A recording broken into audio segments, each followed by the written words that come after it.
Pasok pala na balita, update mula sa COA report na tungkol sa confidential fund ng Presidente Bongbong Marcos na ito na-discoveran ngayon na over na nagastos ng Presidente na bilyones ang nagastos sa loob ng isang taon, 2023. So muna ay ating upload at ating update. Panoorin nila ang buong video nating kwentuhan sa kapapasok na ng COA report ngayon. Oo, nag-search ako sa Google, lahat-lahat na yan na i-report ko dito sa aking pag-vlog ay katotohanan po yan. Mabusisi ang ating pag-update at pagsasalita dito. Hindi tayo basta-basta kung ano-ano ang binibitawan natin na salita. So panoorin na lang ating buong video. So ito ating intro sa ating Facebook page at ito ating intro sa ating YouTube channel, Bri Isberba Crusaders Vlog.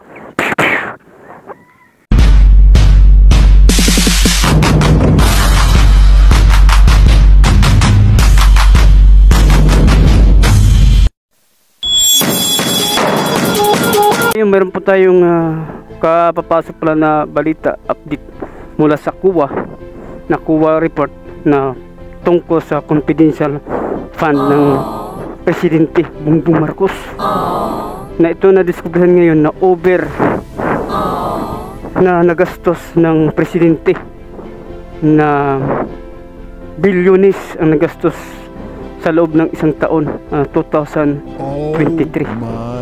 So pinupokus sila kay BP na ganyan ang nagastos sa confidential fund na 128 million, kay Bongbong bilyones nagastos dahil nga sa mga ng atin na yung sinasabi nila na pagbabago na parte sa mga ahensya. Wala nagbago, kundi pa rin ganun pa rin. Kaya hindi pa kayo nagtataka, panay araw-araw nagbibiyahe si Bongbong Marcos sa ibang bansa. Yun ang hindi kayo mag-iisip na mabuti na winawaldas ang pera natin ng taong bayan, na araw-araw na lang halos sila pumupunta sa ibang bansa na sabihin nila investor. Wala mga investor na nahikayat nila na magmumuno sa bansa natin. Ganun pa rin, naghihirap pa rin ang ating bansa. Sa 3 taon niya na pamumuno sa ating bansa, wala pa rin pagbabago at mahal rin tuloy ang mga bilihin, na ngayon ang pinakamataas na bilihin ng bigas 70 plus na, running to 80 ang kada kilo. So suma total tayo wala lang kibo lang tayo. Kahit magtaas ng bilihin, mamatay na tayo sa gutom. Mahal na mabilihin. Oo, sabihin pa natin na ganito ang sitwasyon ng bawat mga probinsya, mayroon mababang presyo. Hindi po yun ang basihan. Nationwide po ang binabase po natin, buong Pilipinas, na tayo ang makikinabang sa pagbaba ng presyo ng bilihin. Dahil tayo, karamihan ng mga Pilipino dito sa Pilipinas, puro pobre. Ilan lang ang mayayaman, mga negosyante. Kaya nga nag-abroad ng mga Pilipino dahil sa sobrang hirap dito sa ating bansa, di ba? Masukan katulong sa ibang bansa, tagakudkod ng inodoro doon sa ibang bansa, sa Saudi, kahit saan na mga bansa na nag-abroad ng Pilipino para kumita ng pera. Kaya hindi dito na nanatili sa ating bansa ang mga Pilipino dahil wala nga ditong maasahan, walang kinabukasan. Kaya ang pamamagitan ng ganyan, yung nadiskubrihan ng COA, mismo ang COA ay nag-audit sa isang taon na nagastos ng Presidente 2 billion. Kalalabas pa lang ng report ngayon ng COA. Binusisi rin namin, totoo pala talaga ang report kasi nandun mga report lahat. Binupusisi yan basta mga tataas na mga opisyalis sa ating bansa, binupusisi yan ng COA. Sige, silang taga-audit kung magkano na igagastos ng bawat mga namumuno ba sa ating bansa, Presidente, Vice President, Senador, Congressman, Mayor, Kapitan, gobernador, congressman. Lahat yan binubusisi ng kuwa. Commission on Audit. Kung magkano nagagastos ng mga opisyalis kada taon. Kaya yung mga opisyalis ay walang ligtas kahit ano pang lihim dyan na lalabas ang report ng mga nagagastos sa kada taon ng mga opisyalis. Kaya inano nila si Inday, an Office of the President, 100 million plus ang nagastos niya sa isang taon. Samantala kay Bongbong Marcos 2 billion. Sus, Ginoo, ang laki-laki.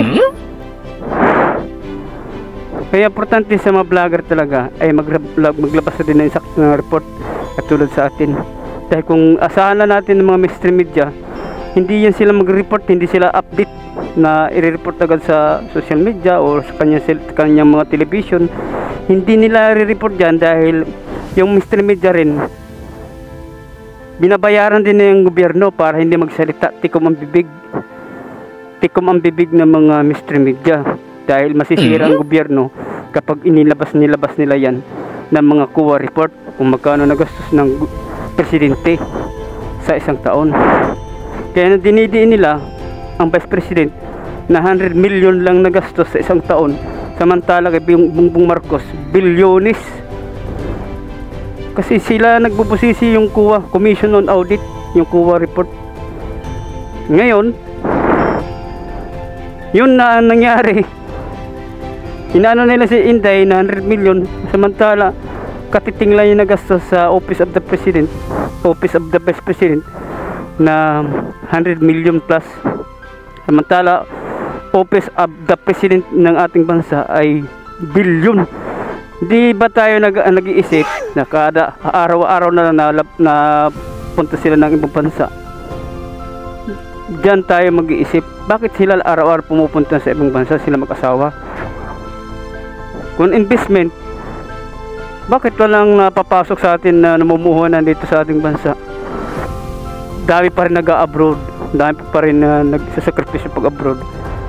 Sa 3 taon na dapat mayroon nag-invest na sa atin na namumuhunan dito sa ating bansa. Wala. Kasi nga puro waldas ang pera, puro waldas doon, waldas dito. Yun confidential fund, yun tinatawag yata na noon na pork barrel. Mahirap ang tao, nabubudol-budol. Tapos ngayon kay Willie, nabubudol din tayo ng mga report din na kung wala ang YouTuber, wala ang social media, kung asahan natin ang GMA, ang TV5, asahan natin ang mga totoo na mga kwento para ilalabas ng mga reporter, mga field reporter. Hindi nila ilalabas yan dahil masisira ang kanilang estasyonan. Number 1 yan, may mga konektado yan kasi sa politiko, sa mga sino na namumuno sa ating bansa. Konektado kasi yan. Kita mo naman si Duterte, pinasara ang ABS-CBN. Ngayon hindi na nakapag-operate. Kaya nag-iingat-ingat ang GMA. Kaya yung mga report nila hindi karamihan, kulang. At hindi nila ini-report lagi ang mga kamalian ng ating bansa, ng ating presidente, na i-report nila lagi araw-araw dahil masisira sila. Baka mawala rin sila ng prangkisa. Pero wag nating ikakatakot kung ano man ang katotohanan ng mga kuwa na update ngayon ng kuwa report. Dapat ilabas. Hindi lang puro kay Inday dahil parang pinopersonal na sila si Inday. Politika na nangyayari. Pinolotika na talaga ang nangyayari ngayon. Pinipersonalan na. Bongbong Marcos ngayon, update pala ngayon ng kuwa. Nakita natin sa kuwa report. Naglabas ngayon ng kuwa, bilyones ang nagastos ng 2023. 2024, ewan ko, wala pang update. Diyan tayo mga tao, tayo mga Pilipino ay binubudol-budol. Huwag tayong pabudol. Nabudol tayo sa eleksyon 2022. Huwag tayo magpabudol na. Si Duterte, kapag bumitaw ng salita, tinutupad niya. Wow. Nangyayari, nakikita natin dalawang mata. magkakaroon ng maraming project, yung build nangyari, nagkaroon ng yung tunnel na para sa mga train, yung subway na pinagawa ng Duterte. Admission yun ang subway Duterte, yung sa may Cebu na tulay, Sisilex, ang haba-haba yan, yan ang pinakamahaba na tulay sa buong Pilipinas. Wala na yung Samar at sa Leyte na sa Manico Bridge, hindi na siya ang pinakamahaba na tulay. Oh, ngayon ni Bongbong, ano nangyari? Bala. Mga tao kay mga tanga, mga bugok, hindi nag-iisip, inuto-uto lang tayo. Ang gusto yata tayo ay magmahal ang mga bilihin ng bigas. Baka hindi nga mapigilan yan, aabot yan ng 100 ang kada kilo. Ngayon running to 80 ng kilo, 20 pesos na lang yan. Yun ang sinasabi yata, 20 ang idadagdag para mag 100 kilo. 100 ang kada kilo. Ano ba yan? Sus, Ginoo. Eh kung wala pang mga vlogger na nag-update, naglalabas ng kwentong totoo na nangyayari sa atin, missing ang ating mga mata, missing ang ating isipan. Wala tayong malalaman sa gobyerno kung ano nangyayari. Pares ang dating panahon ni Marcos, ang tatay niya, umabot yun ng ilang taon na pagkupo ni Marcos sa Malacanang. Siging protesta, siging rally noon, umabot siya ng ilang taon yata yun, ilang buwan, bago nadinig pa ng simbahan Katoliko at ang masundalo. Wag na natin hintayin ng ganyan mangyari, maabot pang ilang taon, ilang buwan na siging rally. Ang kalaunan, nagising na ang mga sundalo, nagising na ang mga namumuno sa simbahan na niloloko lang pala tayo. Propaganda, hinuto-uto lang ang mga ganyan na nangyayari sa atin. Pag atlas na mangyari yan sa atin, kawawa ang ating sikmura. Gutom tayo niyan. Gutom dahil mahal ng bilihin. Number 1 yan, nahigpit ang pagbili ng mga pagkain dahil sobrang mahal. Kung hindi kayo naniniwala, mag-search kayo sa Google, nandoon lahat ng mga report. Kasi ang Google kasi hindi nagsisinungaling yan.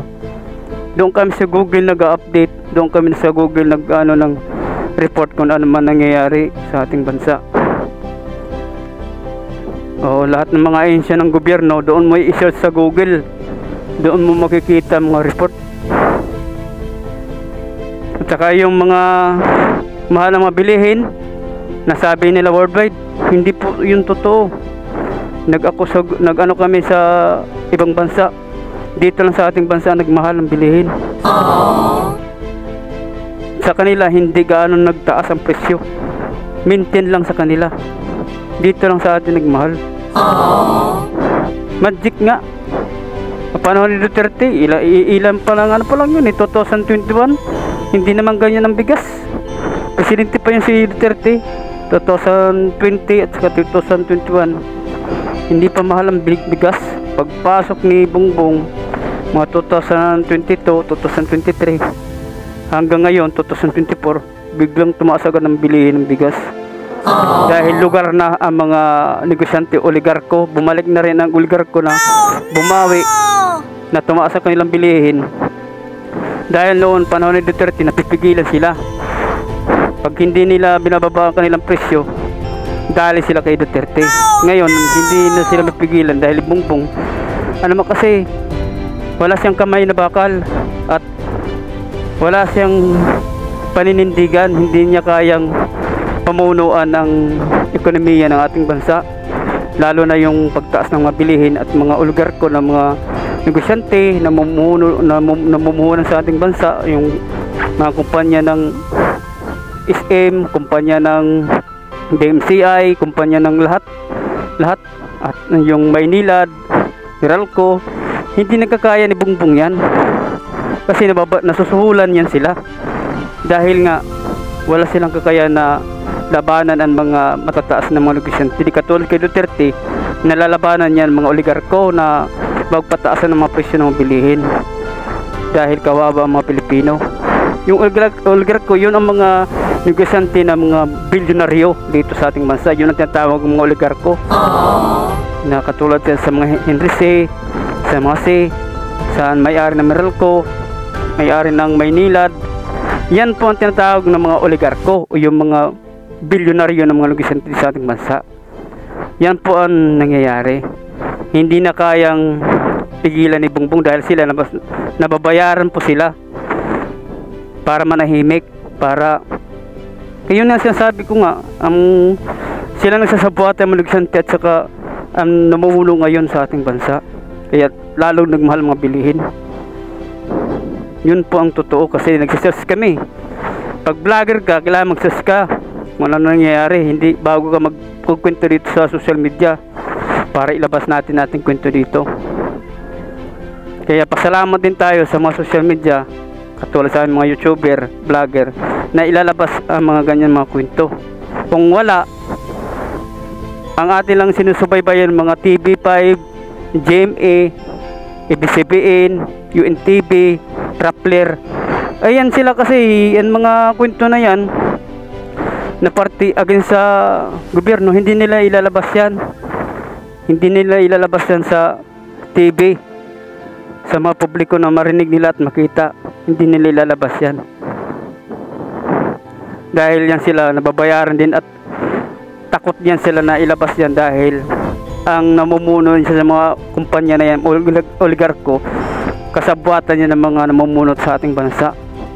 Yung presidente, kasabwat yan para hindi ilabas, lalo ng asawa ni Bongbong, si Lisa Araneta. Yun po ang totoo. Maniwala kayo hindi, yan ang malalabas sa sunod na mga buwan. Oo, yan malalabas yan, mailalabas yan sa sunod na mga buwan, sunod na mga linggo.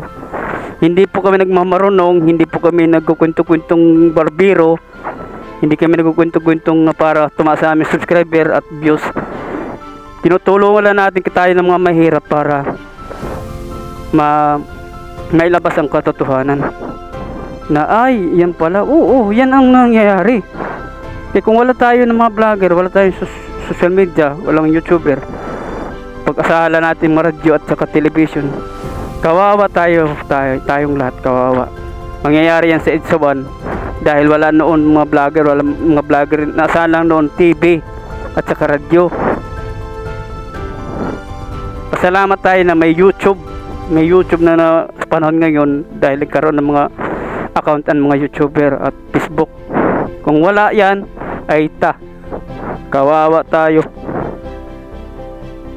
Missing ating mata, missing ating isip. Hindi na natin alam kung ano nangyayari, kung saan napupuntang pera ng ating gobyerno. Tapos binabato nila kay Inday. Sus, yun palang nangyayari. Binabato nila kasi sila nga ang malaking nagagastos na pera kung saan napupunta. Binabato nila kay Inday na 100 million, samantala sa kanila bilyones sa isang taon. Sa isang kisap mata lang nawala agad yung bilyones na yan. Kasi nandoon yan sa COA report eh. Doon nyo nababase ang mga opisyalis, congressman, senador, vice president at president. Sila yan nagkukwenta kung magkano nagagastos ng mga opisyalis, presidente, vice president, senador at congressman at gobernador, barangay captain, mayor. Sila nakwenta yan mga COA. Ay para ina-audit yan kada taon kin magkano nagagastos ang opisyalis, nire-report yan. Yun po ang totoo. Kasi alam namin dahil tatay ko ay public servant yan, barangay gagawa yan sa Bariis. Kaya tinuturuan ako sa mga ganyan. Inaano nila yung ina-audit nila kung magkano nagastos sa isang taon ng barangay. Halimbawa, ang nagagastos nila sa isang taon, lahat-lahat na yan, ang kanilang honorarium, kanilang sweldo, nagagastos nila 1 million sa isang taon. Yun po ang re-report sa COA kung magkano nagastos. Ganon rin sa presidente at sa senador at congressman. kung magkano nagagastos sila sa expenses, sa pagbiyahe, sa pagsweldo ng mga tanod, mga BHW, mga barangay kagawad, SK chairman. Ganon po yan. Akala ninyo hindi namin alam yan. Tatay namin politiko, na stroke lang kasi.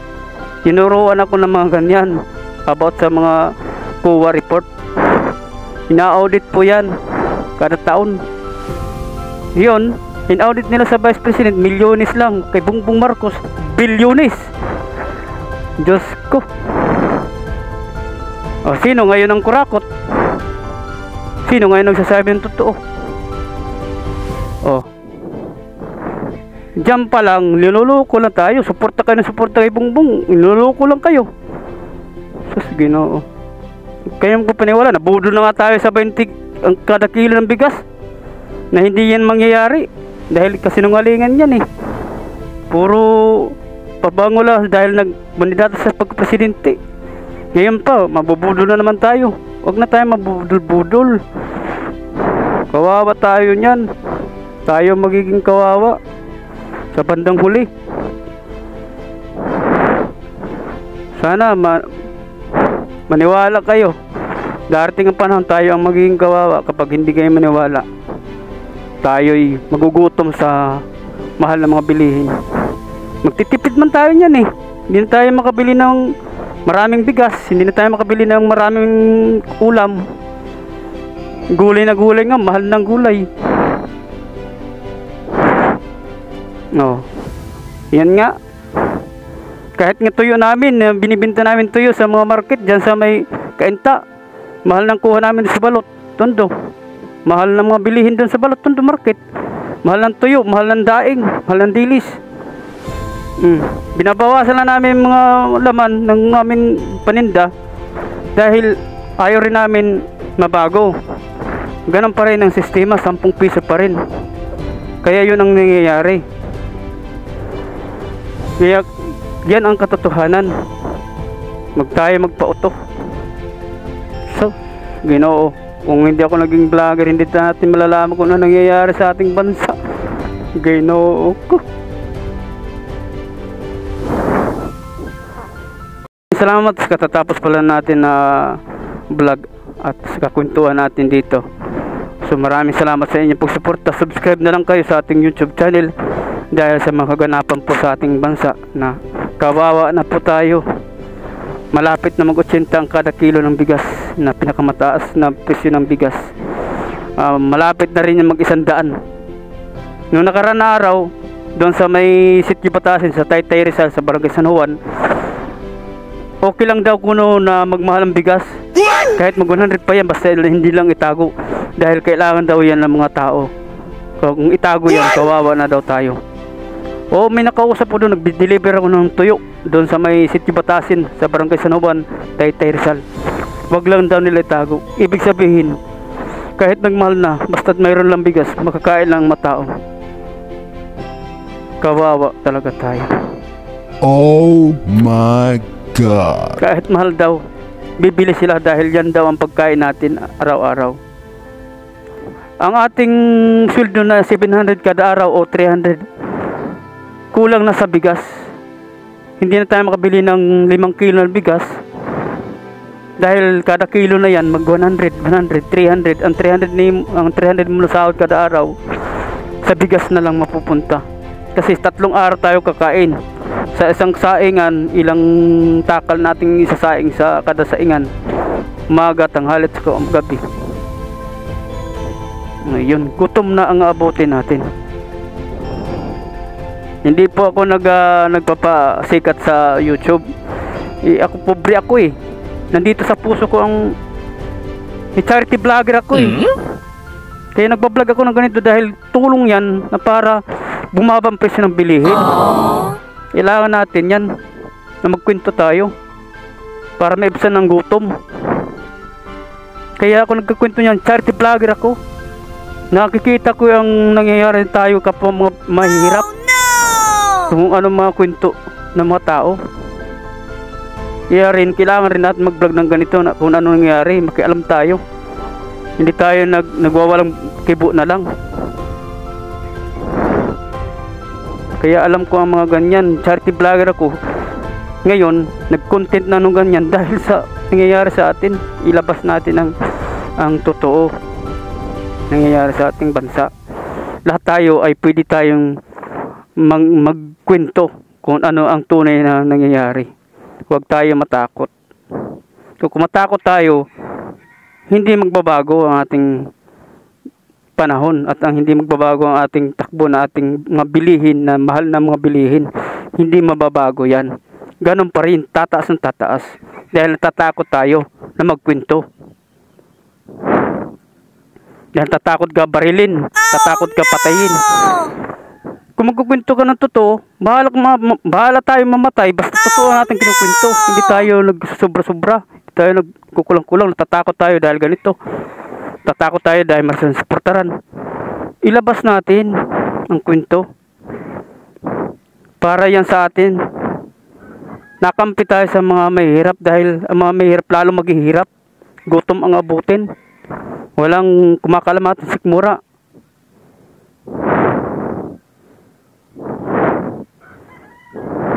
Maraming mga pobre ng mga Pilipino, kaya nga nag-abroad mga Pilipino dahil sa kagutuman dito sa ating bansa.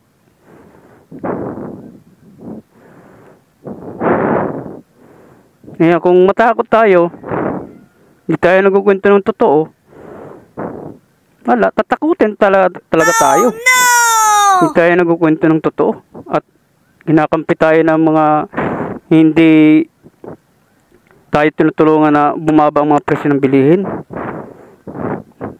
Siguro kung iba, may milyonaryo siguro. Kaya nila taas ng mga bilihin, kaya okay lang sa kanila mataas ang bilihin. Kahit mabot pa 100 ng kada kilo ng bigas dahil milyonaryo siguro sila.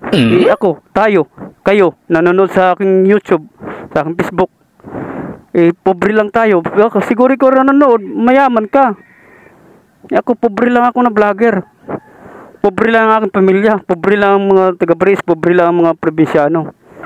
Kaunti lang dyan ang mga riko, mga yayaman. Ewan ko dito sa Pladri. Dami yata dito mga milyonaryo. Okay lang sa kanila magtaas ang mga bilihin. Okay lang siguro sa kanila na tumaas. Masaya siguro sila na tumaas ang mga bilihin. Na hindi sila naniniwala kung ano nangyayari sa patakaran ni Bongbong Marcos. Na wala na siyang kwenta na namumuno. Na dapat natanggalin sa ating bansa. Kasi wala na pahirap ng ating sitwasyon. Puro tayo kagutuman ang mangyayari na sa atin. Katapos yung termino, gutom na tayo. Patayin dahil na mamamatay sa gutom. Dahil nga tipid ang ng pagkain, pagbili. Ang bigas pa lang, magtitipid ka ng pagbili. Ang kanin, ulam, gulay, magtitipid ka na. Karne, isda, magtitipid ka na yan dahil nga sa mahalang bilihin. Sige nga. Baka siguro ang iba, milyonaryo, kaya nila kahit magtaas mga bilihin, okay lang sa kanila. Tayo ako, pobre lang ako, nagde-deliver lang ako ng tuyo. Pobre lang ako, kaya nagkukwento tayo na bumaba ang presyo kasi yan ang binibili natin araw-araw, kinakain natin yan araw-araw Yung panahon dito, Duterte, hindi naman ganyan ang presyo. May tag 40 ang kilo. Ngayon, 50 na, 60, 70. So, yung 70 na yan, dati, tag 50 yan, 20 pesos ang masisib natin. Makabili na tayo ng gulay. Gulay at saka mga ingredients para sa ng tinola or sinigang. Ngayon, hindi na. Puro bigas na lang bibilhin mo. Wala ka ng ulam. Dahil nga, kailangan ang kanin. Kahit asin na lang ang ulam natin. O tuyo. Or suka, yun na lang ang ating ulam. Di kawawa tayo. Kasi ako, nakikita ko, siyempre nasa field ako, nasa kalsada ako, naglalako ako ng tuyo, nagde-deliver ako ng tuyo. Narinig ko namimili ng tuyo sa akin. Mahal na mga bilihin, gutom na abutin. Nagkukwento sa akin. Dahil nga sa nangyayari. Walang humpay na pagtaas ng bilihin. Lalo mapasko na. Lalo na mapasko na. hindi na mabili ng mga gustong pagkain, mga spaghetti. Pigil na pagbili ng spaghetti, pansit, okay ng pansit. O sliced bread. Yun na lang, okay na lang yun. Kasi nga mahal na ang bilihin. So maraming salamat po sa inyong panonood sa ating vlog about sa mga nangyari sa ating bansa at mga update ng COA report. So itong kwento po natin, hindi po ito bias, hindi po tayo nakampi kay Inday, hindi po tayo naninira kay Bungbong, kundi totoo lang po. Nagsisearch po kami sa Google dahil doon lahat ng mga impormasyon na binibigay, ang mga detalye ng gobyerno natin, doon nakikita natin sa Google. Yan ang nabiruan ng base ng impormasyon ng buong mundo sa Google. Kaya bawat na ano yan, ino-Google yan lahat. So yun po ang nangyayari po sa atin. Maraming salamat po sa inyong panonood at pagkwento. Kung hindi man kayo manood at hindi kami makinig, okay lang po yan sa akin. Sana hindi tayo magsisi sa bandang huli. Nakawawa tayo. O hindi na huli ang magsisisi. Kaya karamihan sa atin ang pagsisisi, huli na. Sabi pa nga, aanin mo pa ang damo kung patay na ang kabayo. Ganon rin ang sistema sa atin ngayon. Aanin pa natin kung marami na mamamatay sa gutom. Saka pa tayo mag-isip. Saka pa tayo kikilos. Saka pa tayo magkikisama sa pagrally. Dahil dami na namatay sa gutom. Dahil mahal mga bilihin. Yun po ang ibig sabihin. So maraming salamat po sa inyong lahat. Sana ay makiisa po kayo sa ngayon nangyari po sa atin. Kung hindi lang nagmahal ang bilihin, ay hindi ako mag-update din ganito ng mga vlog dito sa YouTube. Ako naawa na rin ako sa atin, naawa na rin ako sa sarili ko, naawa rin ako sa mga tao, nakakwentuhan ko sa pagtitinda ko ng tuyo. So maraming salamat po. Mega shoutout po sa mga OFW sa ibang bansa. Ingat po kayo dyan. Kahit tayo hirap, magsimikap lang para may raos ang kahirapan at ang pamilya dito nagsisimikap din na mayroon kayong mga pamilya nag-aaral sa college at sa high school. Sikap lang, malalampasan natin kahirapan dito sa ating bansa. So lagi lang tayo magdasal sa Panginoon na tayo gabayan at hindi tayo magkasakit dahil ang puhunan po natin ang ating katawan. Kapag magkasakit tayo, hindi tayo makatrabaho, gutom na abutin. Wala tayong kikitain sa araw-araw na pira gagastusin sa pagmahal ng mga bilihin. So maraming salamat po sa inyong lahat at dito na lang po tatapusin nating kwento na katotohanan po para po sa mga atin lahat, mga pobre, mga mahirap. So saan tayo sa lupalop ng digdig at dito sa ating bansang Pilipinas. God bless and bye-bye!